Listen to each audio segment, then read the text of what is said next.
Hello friends, हर हर महादेव, घर घर महादेव। कैसे हैं दोस्तों आप लोग। मैं हूं आपके astrologer Deepa Madane. Astro friend में आपका बहुत बहुत स्वागत है दोस्तों। आज हम चर्चा करेंगे तुला राशि वालों के 2023 के वार्षिक फल की। 2023 का वर्ष कैसे रहने वाला है तुला राशि वालों का। 2023 क्या सौगात लाया है तुला राशि वालों के लिए। 2023 में इनके व्यापार और नौकरी की क्या स्थिति रहने वाली है। इनकी शिक्षा और संतान का क्षेत्र कैसे रहने वाला है। इनका वैवाहिक जीवन और लव लाइफ कैसे चलने वाली है। हेल्थ और आय की क्या स्थिति रहने वाली है। बैंक बैलेंस कैसा रहने वाला है। इनके जीवन में क्या तरक्की होने वाली है। ये सारी ही जानकारी मैं आपको दूंगी, लेकिन उससे पहले मेरा निवेदन है कि अगर आपने अभी तक मेरे चैनल को लाइक नहीं करा है, सब्सक्राइब नहीं करा है, तो आप पहले उसे लाइक कर लीजिए, सब्सक्राइब कर लीजिए और उसमें जो बेल आइकन का बटन है उसे ज़रूर प्रेस करिए ताकि मेरी वीडियो की हर नई जानकारी आप तक सबसे पहले पहुंच सके। चलिए दोस्तों, मैं अपनी चर्चा को आगे बढ़ाती हूँ। सबसे पहले तुला राशि वालों को 2023 की नव वर्ष की बहुत बहुत शुभकामनाएं। 2023 आपके जीवन में खुशियों की सौगात लेकर आए। अब मैं तुला राशि वालों के 2023 का प्रिडिक्शन करने जा रही हूँ। तो 2023 के प्रिडिक्शन बताऊँ उससे पहले तुला राशि वालों को अपने ग्रहों की स्थितियों को जानना बहुत ज़रूरी है। तो ये जान लीजिए कि 2023 में 4 ग्रहों का मूलभूत परिवर्तन होने जा रहा है, राशि परिवर्तन होने जा रहा है।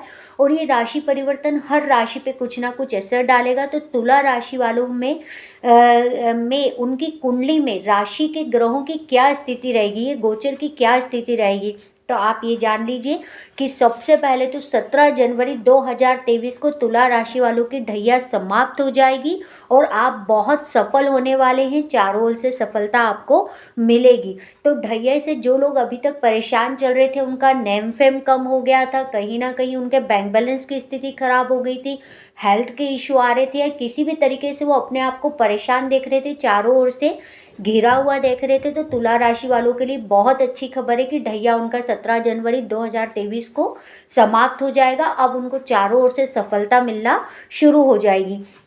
तो सबसे बड़ी खुशखबरी तो तुला राशि वालों के लिए यही है। अगर मैं मूलभूत ग्रहों की स्थिति की बात करूं तो 4 ग्रहों का मूलभूत परिवर्तन होने जा रहा है। शनि, राहु, केतु और गुरु का ये 4 मूल परिवर्तन 2023 में होने जा रहे हैं ग्रहों के। इसमें शनि 17 जनवरी को कुंभ राशि में प्रवेश कर जाएंगे, तुला राशि के 5वें भाव में गोचर करेंगे। अभी वो मकर राशि में है। गुरु आपके 7वें भाव और मेष राशि में गोचर करेंगे, जो अभी 6ठे भाव मीन राशि में है। और राहु 30 अक्टूबर को 6ठे भाव मीन राशि में जाएंगे और केतु 12वें भाव कन्या राशि में गोचर करेंगे। तो ये आपके ग्रहों की स्थिति हो गई। अगर अब मैं हेल्थ की बात करूं कि तुला राशि वालों का स्वास्थ्य कैसे रहने वाला है, तो आप ये समझ लीजिए कि तुला राशि वालों का जो शनि है वो 5वें भाव में आ रहा है। तो यहाँ पर से मैं ये कह सकती हूँ कि यहाँ पर से आप लोगों को स्वास्थ्य संबंधी बहुत ज़्यादा इशू तो नहीं आएंगे, लेकिन पेट संबंधी कोई परेशानी आ सकती है।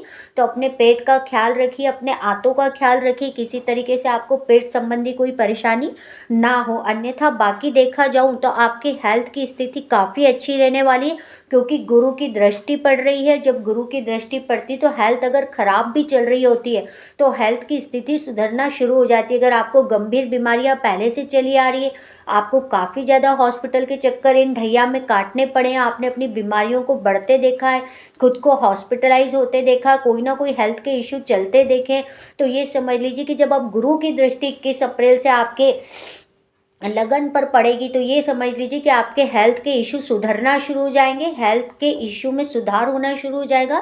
हेल्थ संबंधी कोई बड़ी परेशानी होती हुई मुझे नज़र नहीं आ रही, क्योंकि यहाँ पर गुरु आपकी हेल्थ को पूरा संभालने के लिए आ चुके हैं। तो हेल्थ आपकी बहुत अच्छी रहने वाली, साथ ही साथ आपका नेम फेम बढ़ने वाला है। जो आपने ढैया के प्रभाव में तुला राशि वाले ने अपने नेम फेम को कम होते देखा होगा, अपने प्रभाव को कम होते देखा होगा, तो 2023 में इनका नेम फेम बढ़ेगा। ये प्रभावशील हो जाएंगे, अपने पराक्रम अपने साहस को बढ़ते हुए देखेंगे, क्योंकि गुरु की दृष्टि आपके पराक्रम और साहस पर आ रही है। तो अब यहाँ पर आप पूरे बली हो जाएंगे। आपके पराक्रम और साहस की स्थिति भी बहुत अच्छी होगी, आपका पराक्रम भी बढ़ने वाला है नेम फेम के साथ में। अगर मैं आपकी धन की स्थिति बात करूं कि तुला राशि वालों की धन की स्थिति कैसे रहने वाली है, तो मई, जून और अगस्त के महीने में मंगल नेगेटिव होंगे। तो ये समय थोड़ा सा धन की कमी आपको रोक सकती है, या आपके पास धन रुक के आ सकता है, क्योंकि ये स्थिति आपकी बनेगी ही सही।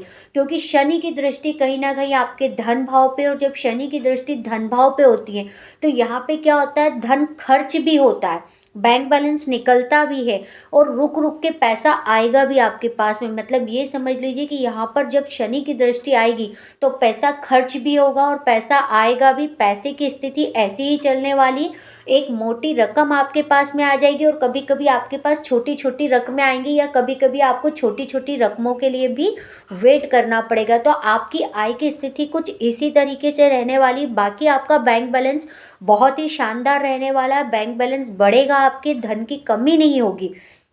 लेकिन धन की स्थिति चलेगी ऐसी कि कभी मोटा अमाउंट आ गया, कभी छोटा अमाउंट आ गया, तो कभी अमाउंट नील के जैसा चलेगा। यानी कि बैंक बैलेंस तो रहेगा, पर डेली मर्रा की अगर मैं इनकम की बात करूँ, आप ये सोचे तो मोटी रकम कभी कभार आया करेगी, आएगी तो सडनली अचानक से आ जाया करेगी। तो ये आपके संग में स्थिति सॉरी दोस्तों, तुला राशि वालों के संग में चलने वाली है। यहाँ पर आपका बैंक बैलेंस लेकिन बढ़ेगा जरूर, धन की कमी नहीं होगी, सफलता आपको मिलेगी मिलेगी, अर्निंग भी आपकी बढ़ेगी और सेविंग भी आपकी होगी। अगर मैं आपके मकान वाहन की बात करूं कि आप मकान वाहन फ्लैट या कोई दुकान लेना चाहते थे, तो उसकी स्थिति क्या है, तो चौथे भाव के शनि जब पांचवें भाव में मूल त्रिकोण कुंभ राशि में प्रवेश कर जाएंगे 17 जनवरी को, तो मकान वाहन गाड़ी लेने के भी आपके योग बनते मुझे दिख रहे हैं। कार्यस्थल से पर आपको लेकिन ज़्यादा समय व्यतीत करना पड़ेगा, यानी कि आपके सुख सुविधा के साधन तो बढ़ सकते हैं, पर आपको कार्य क्षेत्र पर, जहाँ पर भी आपका कार्यस्थल है वहाँ पर आपको समय ज़्यादा बिताना पड़ सकता है, या कार्य के सिलसिले में ट्रैवल ज़्यादा करना पड़ सकता है। तो आप घर से थोड़ा दूर रह सकते हैं, आप अपने ऑफिस में ज़्यादा समय व्यतीत कर सकते हैं। ये स्थिति भी मुझे बनती हुई दिख रही है, लेकिन आपको सफलता अपार मिलेगी। अगर आपने शेयर मार्केट में कहीं पैसा इन्वेस्ट करा था तो आपको बहुत अच्छा रिटर्न मिलेगा, शेयर मार्केट से आपको लाभ होगा, और संतान होने के भी योग दिख रहे हैं। लेकिन संतान होने के योग के साथ साथ संतान को लेके कोई ना कोई परेशानी भी दिख रही है, क्योंकि उसमें शनि आके विराजमान हो चुके हैं। तो ये कह लीजिए कि यहाँ पर शनि जब विराजते हैं तो कहीं ना कहीं ऐसी स्थिति भी बना देंगे कि संतान को कष्ट हो सकता है, या जिन लोगों ने बेबी कंसीव कर रखा है उनकी डिलीवरी 9 महीने बेड रेस्ट पे जा सकती है, या उन लोगों को डिलीवरी से रिलेटेड कोई समस्या हो सकती है। लेकिन संतान होने के योग भी दिख रहे हैं। अगर लव लाइफ की बात करूँ तो जब यहाँ पर शनि आ गए तो ये हो सकता है कि लव रिलेशन में दूरी हो सकती है। वैवाहिक जीवन और व्यापार की बात करें तो सप्तम में अभी तक तो आपकी स्थिति ठीक है सप्तम में, लेकिन जब सप्तम में गुरु आ जाएंगे तो यहाँ पर वैवाहिक जीवन आपका थोड़ा सा डिस्टर्ब कर देंगे, क्योंकि गुरु क्या है, अध्यात्म है, और जब वो वैवाहिक जीवन के भाव में आ जाते हैं तो यहाँ पर वो डिस्टर्ब पैदा कर देते हैं। आपको इस समय ज़्यादा पूजा पाठ को बढ़ावा नहीं देना चाहिए। अगर आपने ज़्यादा पूजा पाठ करा, आप सिर्फ नमस्कार करिए, आगे बढ़िए, तो ये आपकी पति पत्नी में तनाव और वाद विवाद की स्थितियों को कम कर देंगे। अगर आपने ज़्यादा पूजा पाठ करी या आप ज़्यादा धर्म से जुड़ गए तो गुरु आपको यहाँ पर कहीं ना कहीं आपके वैवाहिक जीवन में लड़ाई झगड़े तनाव की स्थिति को लाकर खड़ा कर देंगे, क्योंकि पहले भी यहाँ पर जो था वहाँ पर राहु विराजमान थे। अब राहु वहाँ से निकल के छठे भाव में 30 अक्टूबर को आ जाएंगे। तो ये समझ लीजिए कि पहले ही तो वहाँ पर 2.5 साल से काफ़ी तुला राशि वालों में पति पत्नियों में वाद विवाद चल रहा होगा, और अब वहाँ पर गुरु आ जाएंगे, और ऐसे समय आपने ज़्यादा जाप की माला पकड़ ली, ज़्यादा पूजा पाठ शुरू कर दी, ज़्यादा अपने को अध्यात्म की तरफ ले जाएंगे, तो ये आपके वैवाहिक जीवन को टोटल पूरी तरीके से तनावपूर्ण कर देंगे। ये कहूँगी कि आप अगर तलाक लेने की सोच रहे हैं तो 2.5 वर्ष वैसे ही तुला राशि वालों पर ढैया चला है, और यहाँ पर वैवाहिक जीवन में गुरु आ गया है, तो ऐसी गलती मत करिए, थोड़ा सा रुक जाइए। अगर आपकी स्थिति डिवोर्स जैसी जा रही है तो इस स्थिति को 1 साल के लिए टाल दीजिए, खुद ब खुद आपका वैवाहिक जीवन ठीक हो जाएगा। वैवाहिक जीवन को तनाव से बचाने के लिए पूजा पाठ को आप कम कर दीजिएगा, ज़्यादा पूजा पाठ को बढ़ावा मत दीजिएगा, नहीं तो तुला राशि वालों का वैवाहिक जीवन डिस्टर्ब होना शुरू हो जाएगा। तो ये मैं कह सकती हूँ कि यहाँ पर वैवाहिक जीवन में ये प्रॉब्लम आ सकती है, और लव लाइफ में भी दूरी होती हुई मुझे नज़र आ रही है। लेकिन ये समय जितना नेगेटिव जाएगा उतना जाने से के बाद आपका वैवाहिक जीवन ठीक भी होगा। जब गोचर में ग्रहों को चेंज होंगे तो ये समझ लीजिए कि आप यहाँ पर थोड़ा सा अपने आप को धार्मिक कार्यों से या धार्मिक आयोजनों से ना ज़्यादा जोड़ें। इतना करें कि अपना नमस्कार करें भगवान को और आगे बढ़े, अपने कर्म को अपनी पूजा मान ले, अपने कार्य पर ध्यान दें। तो व्यापार में भी आपको धन लाभ होगा, बिजनेस पार्टनर से भी आपको काफ़ी अच्छे आपके रिलेशन होंगे, आपका भाग्य भी आपका साथ देगा। तो यहाँ पर ये कह लूँ कि आपका वैवाहिक जीवन बहुत अच्छा तो नहीं कह सकती, इसे बहुत अच्छा बनाना आपके हाथ में। अगर आपने मेरी दी हिदायतों को याद रखा तो आपको अपने वैवाहिक जीवन में ज़्यादा तनाव का संघर्ष नहीं करना पड़ेगा। लाइफ पार्टनर से लेकिन संबंध अच्छे रहने वाले हैं, बस अगर आपने इन चीज़ों को कंट्रोल कर लिया जो मैंने बताया। व्यापार की स्थिति अच्छी रहने वाली है, बिजनेस पार्टनर्स की भी स्थिति अच्छी रहने वाली। व्यापार बहुत तेज़ी से बढ़ता हुआ भी दिखेगा कि व्यापार में भी बढ़ोतरी हो रही है, तो ये आपके लिए काफ़ी अच्छा संकेत है। करियर में भी आप नई उपलब्धियां पा सकते हैं, नई जॉब भी मिल सकती है, सैलरी भी बढ़कर मिल सकती है आपको, भाग्य आपको आपका पूरा साथ देगा। तो ये चीज़ें तो मैंने आपको बता दी हैं। अब आपको ये समझ लीजिए कि इस साल आपकी लाभ की स्थिति भी बहुत अच्छी रहने वाली है। तो ये समझ लीजिए कि जब लाभ की स्थिति बहुत अच्छी रहने वाली है तो आप यहाँ पर अपने लाभ को बढ़ते हुए भी देखेंगे। जब 30 अक्टूबर से राहु आपके आ जाएंगे छठे भाव में और केतु चले जाएंगे आपके 12वें भाव में, तब आपको विशेष ध्यान देना है कि आपको राहु केतु संबंधित दान 30 अक्टूबर से लेकर बिल्कुल नहीं करना है। यानी कि आप 29 अक्टूबर तक तो ठीक है, लेकिन 30 अक्टूबर से जब राहु केतु अच्छी पोजीशन में आ रहे अपनी, तो इस समय आप राहु केतु के दान करने से बचिए। इसके अलावा आपको अगर कुछ करना है तो आपको शनि संबंधी चीज़ों का दान कर सकते हैं। आप शनि की आराधना कर सकते हैं, शनि मंदिर में जा सकते हैं, शनि देव को तेल चढ़ा सकते हैं, तेल का दीपक जला सकते हैं, काली उड़द का दान कर सकते हैं, काले कपड़े किल का आप दान कर सकते हैं। लेकिन 30 अक्टूबर के बाद आपको राहु केतु संबंधी दान बिल्कुल भी नहीं करना चाहिए। तो ये कह लीजिए कि ये साल जो है 2023 तुला राशि वालों का पराक्रम और साहस को बढ़ाने के लिए आ रहा है। हेल्थ काफ़ी अच्छी रहने वाली, हेल्थ संबंधी इशू नहीं आते दिख रहे हैं मुझे।